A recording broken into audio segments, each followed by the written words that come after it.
What's going on, bottom line viewers? It's Mitch back here with another free agency offseason reaction. Guard Trai Turner of the Carolina Panthers, 5-time Pro Bowler, has been traded for 2-time Pro Bowl left tackle Russell Okung of the LA Chargers.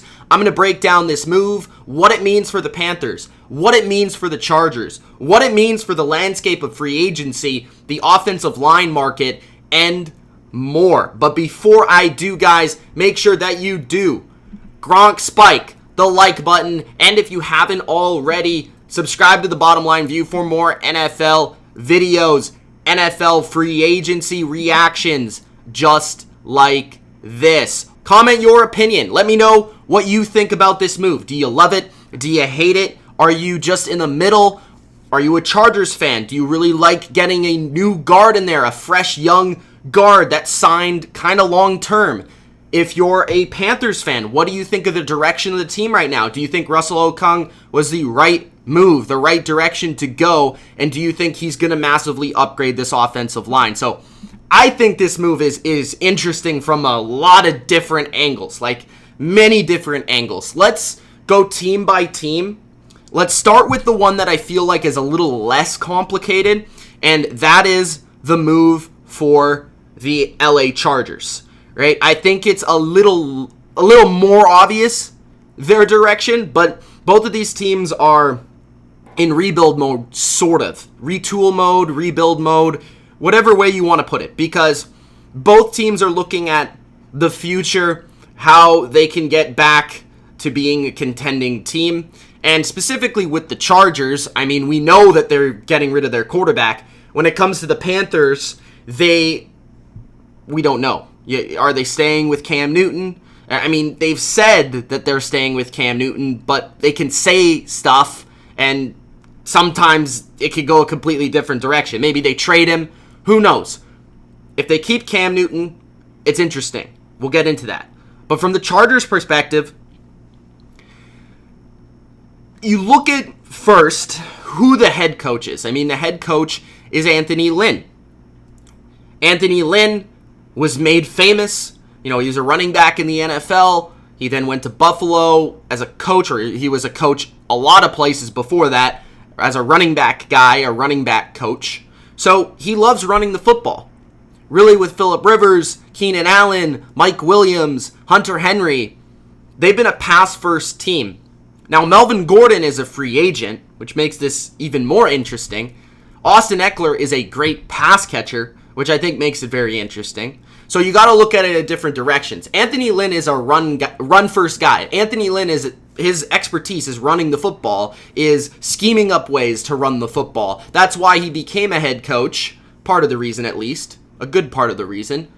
And I do think adding a guard in there with the talents of Turner, who is really more of a run blocker than a pass blocker, and we saw what he could do, you know, opening up lanes for Christian McCaffrey. Even though the Panthers weren't very good, Christian McCaffrey was still awesome, and part of that is because of Trai Turner. He's a 5 straight Pro Bowler. I mean, 5 years in a row he's been a Pro Bowler. He's only 27 years old.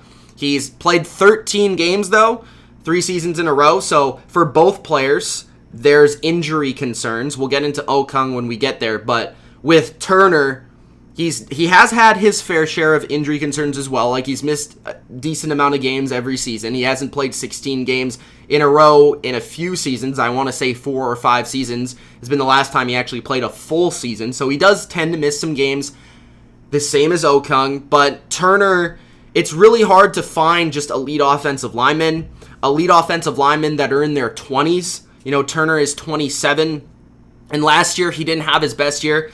PFF ranked him as the 31st best guard in the league.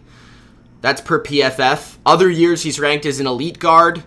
His best season, really, he's had an elite or a good grade every year of his career until basically this year, which was, according to PFF, his worst season.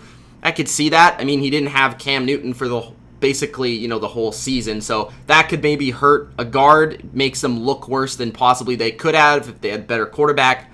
But regardless, I think Turner is a massive upgrade for the Chargers in the interior. I think he's going to be a very good player for the Chargers, and I think He suits what they want at the position. I think he's athletic. He's powerful. He can definitely run block very well. But the thing that I think is also intriguing from this perspective is, he's a guy that, from a pass protection perspective, one of the biggest cons or weaknesses of the Phillip Rivers-led Chargers passing attack has been their pass protection in the interior. They've not been very good in that regard for the past few seasons. And Rivers, a lot of times, has not been able to step up in the pocket, move around in the pocket, shuffle his feet to make a play. I mean, a lot of times he's getting hit and throwing the football or having to just shovel pass it. That's a classic Phillip Rivers. Now they're going in a different direction with their quarterback. They're looking to go with a more athletic, younger guy, possibly a rookie. Maybe they'll stay with Trai Turner. Maybe they'll trade for somebody. I don't know what they're doing. Okay? It's an interesting conversation for both teams, what they're doing at the quarterback position. For the Chargers, I do get the sense, this is my opinion, that they're probably going to have Tyrod Taylor as the bridge quarterback and they're going to draft somebody. That's my sense. So they're going to have a more athletic quarterback. But for a young quarterback, you need to protect the quarterback. And also, if you want to run the football, bringing in a guard is a good idea as opposed to having that older left tackle. From an age perspective, from a talent perspective, I think Turner is the better player out of these two guys. I like Okung, but he's older. He's had some recent injury issues. He plays the more important position. This is kind of like a question between, what's better, the more talented guy or the more important guy? For some people would say the tackle is more important than the guard. I think most people would say that, even in today's age in the NFL, where the guard has proven to get big money on the open market. Joe Thuney for the Patriots is going to get huge money on the open market. Tackles have been getting huge money on the open market as well when it comes to Trent Brown, Nate Solder. So both of these positions are valued. It's just a matter of the team, the scheme, and the way that they look at things, the way that they value things. I think something that is very interesting about the Panthers is they're different from the Chargers because, at least the Chargers are moving on from their quarterback, right? But they haven't moved on from their coach. They haven't moved on from their GM. They did get a new owner recently. The Panthers are entirely a different team. A lot of people have been commenting on my free agency predictions videos oh, you don't have the Panthers doing anything. I think that's something that I've been struggling with all leading into this offseason is figuring out what are the Panthers doing? What is their plan? And this is why this trade is so interesting to me, is because it's between two teams that I feel like their plan and what they're doing is a little lost on me. I don't know what direction they're going in. I've heard rumors that the Panthers want to rebuild. I've heard rumors that the Panthers want to keep Cam. And those two things don't really work for me. If you're going to keep Cam, you're going to want to be good. But then if you're not going to keep Cam, you're going to want to trade him, let him go, start whoever you want at quarterback, and just basically tank. These are two different scenarios. So by doing this move, transferring a little bit more to Okung here, I feel like you're getting a 33-year-old tackle, two-time Pro Bowler, Super Bowl champion, good player. He missed 6 games last season. He's a good player when he plays, but he's been banged up as of recently. He ranked 55th last year by PFF in those 6 games. Now, part of that's probably injury, fighting through injury. He just didn't have his best season. The year before that, he had his second best year ever outside of only his Seattle days. So he's a good player when he plays, but is he going to be able to play consistently at his age, at 33 years old, going into his later 30s? I think that's also a question I'm trying to figure out across the NFL. We've seen some tackles like Jason Peters, Andrew Whitworth.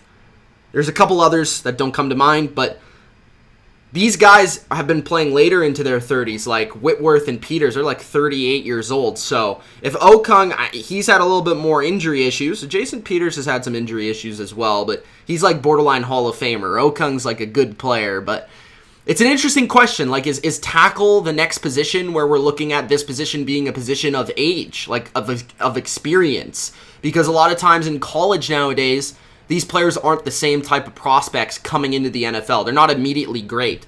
Guards, though, have been immediately very good. And they seem to have a shorter shelf life in the NFL. Centers as well. They play less time because they're taking more impact. While tackles, they seem to play longer. They seem to be better longer. And they seem to be able to keep it up longer. Especially pass protecting tackles. So, like, there's so many things going on in my mind right now for why this trade was made. I just question the Panthers on their direction. I don't know the direction. I'd like to understand what they're trying to do here. I'd like them to come out and say, this is why we did it. You know, part of the reason maybe is I've heard that the Panthers offensive line coach who worked in LA with the Chargers from 2017 to 2019, his name is Pat Meyer. He worked with Okung. He likes Okung a lot, and apparently he was pushing to make this trade and get this guy in the building. And the question is, why do you trade a 27-year-old guard for Okung? So this is where we kind of get into, okay, let's look at both teams' depth charts. Let's take a look at why. Okay, so looking at the Chargers, they would lose Okung, they would add Turner. Turner would slide in there at one of the guard spots. Dan Feeney is one of their guards currently on their roster, not a free agent, signed to their roster. Not a great player, but he can start. He's not awesome. I think he was arguably their second worst lineman last year, playing left guard. I would say that Tevy is probably still their worst player on their offensive line at right tackle. So instantly, they go from their guard position with Schofield and Feeney probably being their worst position on their offense. Now it's their tackle position because you don't have a left tackle. Your right tackle could be replaced. You know, you'd prefer to replace Tevy, in my opinion. But you have a good center in Mike Pouncey, who's also had injury issues. So if you have Pouncey, you have Turner, and let's say you have Feeney, maybe you let go of Schofield. I'm not sure what they'll do there. They also have Forrest Lamp. So they could, maybe if Forrest Lamp finally becomes what you want him to become, maybe it's Pouncey, Lamp, and Turner, which then in turn, if Lamp is a good player, that's a pretty good interior three right there. But you got to work on the tackle situation. Do you draft a tackle in the first round? What do you do? Do you trade up to get one, or do you just keep in your spot and you pick the tackle? So there's a lot of questions for the Chargers coming in the draft as well. Do they replace Okung at left tackle with a potential lineman in that pick, or do they go maybe defense? Do they go quarterback? So there's a lot of questions there. And then you look at the Panthers, right? Can somebody please, a Panthers fan, please tell me what is going on with them? All right, so currently as situated, they have Greg Little at left tackle, who they drafted last year in the second round, high in the second round, if I'm not mistaken. He is apparently having injury issues, I think concussion-related symptoms or something of that regard. So, is this a replacement for Greg Little, or is there a plan to move Greg Little to guard? Darrell Williams is a free agent who started for them last year at times. You know, he was kind of in and out at tackle and guard. Greg Van Roten as well is also a free agent who actually played fairly well for them last year, who is the Panthers' most improved player according to PFF. Matt Paredes, they signed to a big contract last year. He's a good center, so he's there. But Trai Turner is gone, so what's the situation at guard? So let's say so Greg Little moves inside. Do you re-sign a Darrell Williams or a Greg Van Roten? Because now, potentially, you don't have any guards on your roster, right? You have a left tackle in Russell Okung. You have a right tackle in Taylor Moton. Do you move Moton to guard? There's a lot of questions here. Do you slide Greg Little to right tackle? Right? They don't have a guard on their roster. I mean, Trai Turner has been traded. Greg Van Roten's a free agent. Darrell Williams is a free agent. All those guys could play guard. They're not on their roster. So they need to entirely revamp that. Does Tyler Larson become a guy that plays guard? You're not going to move Matt Paredes. He's center. So my question is, what are they doing there? Are they moving their tackles to guard? Do they think Little, who was a rookie last year, would be better at guard? Do they think he's not ready? Maybe he's hurt or he's not good enough? There's a lot of questions on the offensive line for the Panthers. There's a lot of questions in general. I mean, they have so many free agents on defense, which is an entirely different video to itself. Are they keeping Cam? what's their offense going to look like with Joe Brady? So many questions. So many questions for the Panthers offensively, team-wise, perspective-wise, outlook-wise. I am interested to hear from you guys. Like, what do you think? Let me know in the comment section below. If I had to say who won this trade, I would probably say that the Chargers won because I think there's a little bit more of a vision here. I think it's easier to see where they're going. Okay, so you add Turner. Maybe you get Lamp back from injury, potentially. You have Pouncey at center. We can draft a tackle, right? Maybe that's the way they're going to go. I don't know. Or you could just say, okay, Turner's the better player at this point, which I believe that's the case. You could also say he's the younger player at this point, which I also think is the case. And you look at it from a cap perspective, well, it's definitely the case. He's definitely the younger player. But the cap perspective, I mean, their contracts are relatively similar. I actually think Okung makes more money. I could be wrong there. Let me know. But yeah, that's my perspective on it. I just think there's a lot going on. I wanted to just give you what my thoughts are, my opinion on it. I would say that the Panthers, I'm just confused a little bit. I don't understand trading a guy that's 5 straight Pro Bowl seasons, a guy that has been one of the most consistent players on your team, for an older tackle. Now, if Okung ends up being Andrew Whitworth 2.0 and he plays till he's 38, maybe they win this trade. Maybe they keep Cam Newton and he's the blindside guy that Cam Newton never had. Maybe that's the case. I could be totally wrong. I'm slightly siding to the Panthers. I think some people will say, the Chargers. Some people will say the Chargers straight up rip the Panthers off. I don't think that's the case. I think it's closer, but it's a good question. Let me know in the comment section below, guys, who you think won this trade, the Panthers or the Chargers. If you enjoyed, make sure that you do spike the like button, and of course, subscribe to the Bottom Line View for more NFL videos and content just like this. All free agency long, all off-season long. I'll keep you updated on my thoughts, my reactions, and my analysis on the latest trades, free agency signings, all that and more. Thanks, guys, for watching. It's been Mitch. Peace out.